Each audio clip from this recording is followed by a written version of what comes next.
Kit Harington's emotional collapse after Game of Thrones. What really happened? Hey everyone, welcome back. Today we've got some truly surprising and heartwarming news from the WWE Universe. He was the face of honor, the reluctant hero, the bastard who rose to become the king in the North. But behind the eyes of Jon Snow was a man unraveling. A man overwhelmed by fame, consumed by pressure, and ultimately brought to his knees by the very role that made him a global icon. This is the story of Kit Harington's emotional collapse after Game of Thrones. What really happened? What caused the beloved star to seek help in rehab? And how did the fantasy world of Westeros become a psychological battleground for its brightest night? Welcome to the truth behind the crown. This is the untold story of Kit Harington's real-life struggle. From unknown to global superstar. Kit Harington was just 23 years old when he was cast as Jon Snow in HBO's Game of Thrones. At the time, he was relatively unknown. A theater actor fresh out of drama school, with shaggy hair and a brooding stare, perfect for the role of the solemn Night's Watch recruit. I walked into that audition with no expectations. I had no idea it would change my life. But it did. Overnight, Kit became a global heartthrob. And Jon Snow wasn't just a character. He was a symbol of courage, morality, and inner strength. As Thrones exploded in popularity, Kit's life transformed. Red carpets, paparazzi, screaming fans, constant scrutiny, and at the center of it all, a quiet man grappling with a storm. The silent struggle. While fans saw Kit slaying White Walkers and delivering impassioned speeches, behind the scenes he was battling something darker. A growing sense of emotional fatigue. Kit Harington once confessed that he was too close to Jon Snow.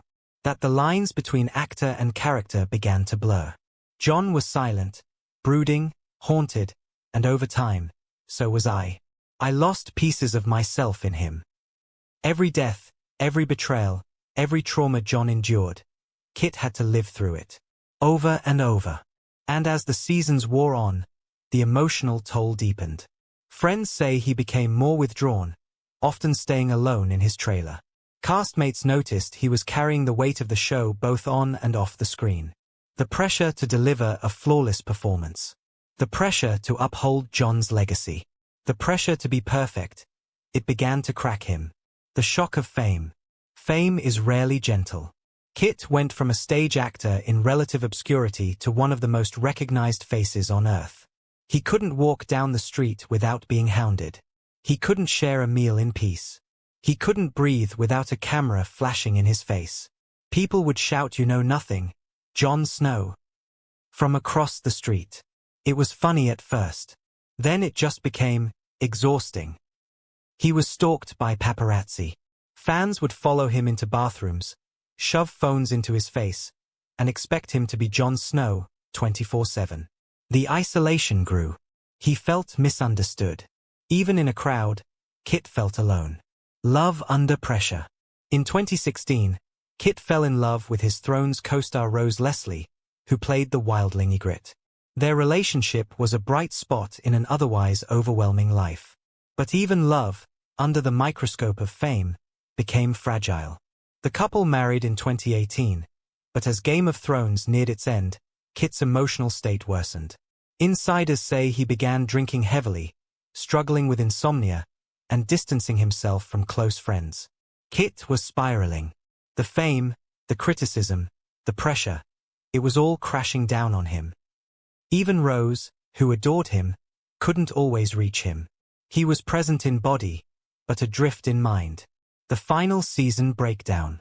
By the time season 8 rolled around, Kit Harington was at a breaking point. The pressure to end the series on a high note was massive. The world was watching. Millions of fans had waited nearly a decade to see how Jon Snow's journey would end. At the final table read, Kit was the only cast member who hadn't read the last script ahead of time. As the pages turned, his face changed. When he discovered Jon would kill Daenerys, he was visibly shaken. Kit buries his face in his hands, stunned. "Are you serious?" That moment wasn't acting. That was raw, unfiltered emotion. Kit later described filming the final episodes as traumatizing. The last season was not okay. I was not okay. Public backlash and personal crisis. Then came the backlash. Season 8 aired to brutal criticism. Fans created petitions demanding a remake. Social media exploded with hate. Though Kit gave his all, the attacks were personal.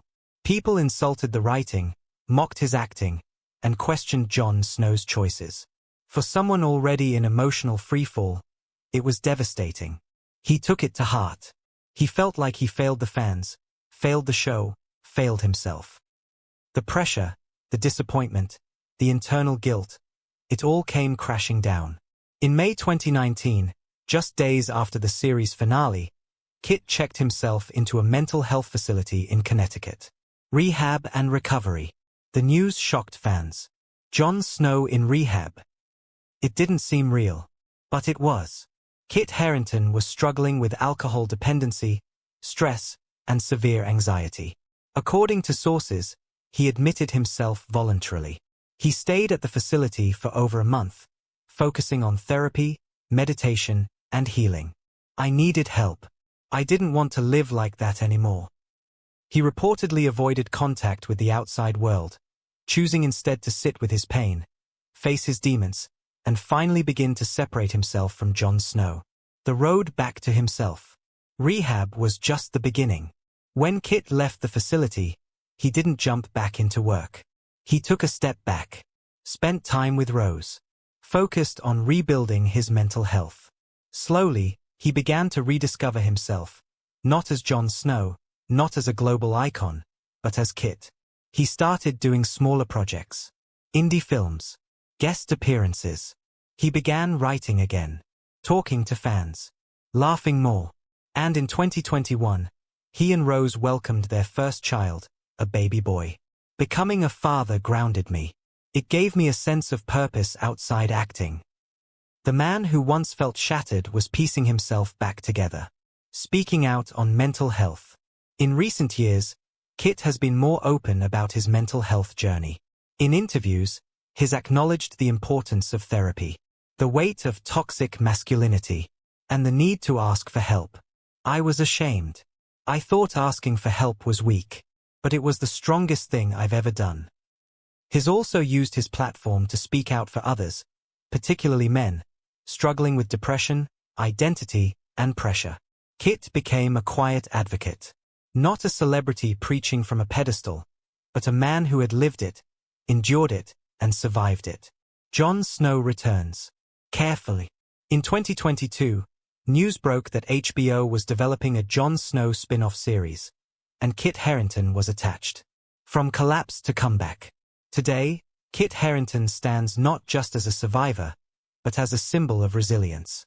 His collapse after Game of Thrones wasn't a failure, it was a reckoning.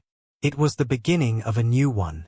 A story not of dragons or thrones, but of vulnerability, healing, and quiet courage. So the next time you think of Jon Snow, remember the man who brought him to life, and the very real war he fought when the cameras stopped rolling. Thank you for watching. If Kit's journey moved you, please like, subscribe, and share this story. And if you or someone you know is struggling, remember, asking for help is never weakness. It's strength. Vela Morgulis, but not today.